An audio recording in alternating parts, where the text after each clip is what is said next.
लालच की वजह से सुखी जीवन में भी परेशानियां बढ़ सकती हैं। इस बुराई को जल्दी से जल्दी छोड़ देने में ही भलाई है। प्लीज चैनल को लाइक और सब्सक्राइब जरूर कर लें। लालच को बुरी बला कहा जाता है। इसकी वजह से सुखी जीवन में भी परेशानियां बढ़ने लगती हैं।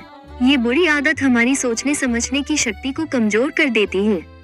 इसे जल्दी से जल्दी छोड़ देना चाहिए। इस संबंध में एक लोक कथा प्रचलित है। जानिए ये कथा। प्रचलित लोक कथा के अनुसार गांव में पति पत्नी सुखी जीवन जी रहे थे। पति दिन भर राजा के महल में मेहनत करके एक स्वर्ण मुद्रा कमा लेता था। वो व्यक्ति बहुत ईमानदार था, इस कारण राजा का प्रिय था। उसकी पत्नी भी बुद्धिमानी से घर चलाती थी।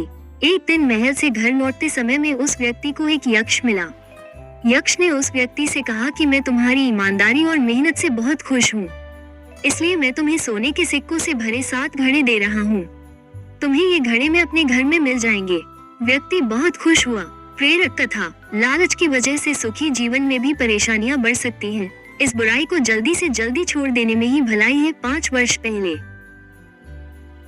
एक व्यक्ति राजा की सेवा करता था और एक स्वर्ण मुद्रा रोज कमाता था। उसका जीवन सुखी था। एक दिन उसे यक्ष ने 7 घड़े भरकर सोने के सिक्के दिए। एक घड़ा थोड़ा सा खाली था। लालच को बुरी बला कहा जाता है। इसकी वजह से सुखी जीवन में भी परेशानियां बढ़ने लगती हैं। ये बुरी आदत हमारी सोचने समझने की शक्ति को कमजोर कर देती है।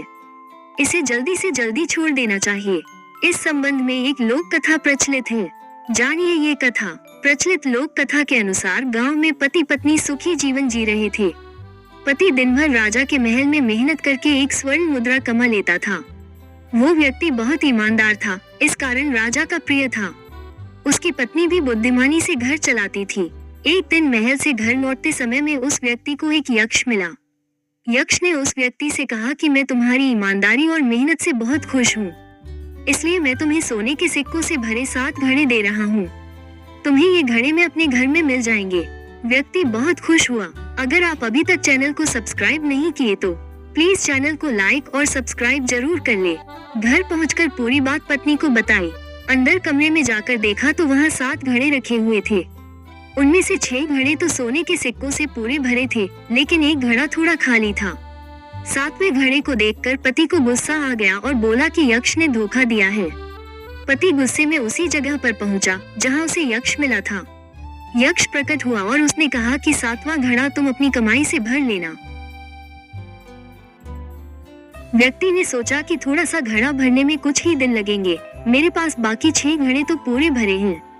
घर आकर उसने पत्नी से कहा कि 7वां घड़ा हम खुद भर देंगे। अगले दिन से पति पत्नी ने बचत करनी शुरू कर दी और खाली घड़े में सोने के सिक्के डालना शुरू कर दिए। बहुत दिनों के बाद भी 7वां घड़ा भरा ही नहीं रहा था। धीरे धीरे पति बहुत कंजूस हो गया। वो खाली घड़े को जल्दी से जल्दी भरना चाहता था। घर में पैसों की कमी आने लगी। व्यक्ति की पत्नी ने उसे समझाने की कोशिश की, लेकिन वो नहीं माना। कुछ ही दिनों में घर की शांति भंग हो गई। बात बात लड़ाई झगड़े होने लगे। सुख के दिन दुख में बदल गए। जब राजा को मालूम हुआ कि सेवक के घर में धन की कमी हो गई है तो उन्होंने 2 स्वर्ण मुद्राएं रोज देना शुरू कर दी, लेकिन इसके बाद भी सेवक का सुख चैन वापस नहीं आया।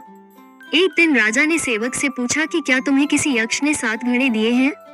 सेवक ने कहा कि जी महाराज। सेवक ने पूरी बात राजा को बताई। राजा ने सेवक से कहा कि तुम अभी जाकर 7 घड़े यक्ष को वापस कर दो, क्योंकि 7वां घड़ा लोभ का है। ये कभी भी भरेगा नहीं। लोभ की भूख कभी शांत नहीं होती है। सेवक को राजा की बात समझ आ गई और उसने 7 घड़े यक्ष को लौटा दिए। इसके बाद पति पत्नी दोनों सुखी हो गए। इस कथा की सीख यही है कि लालच को जल्दी से जल्दी छोड़ देना चाहिए, वरना जीवन में समस्याएं बढ़ने लगती हैं।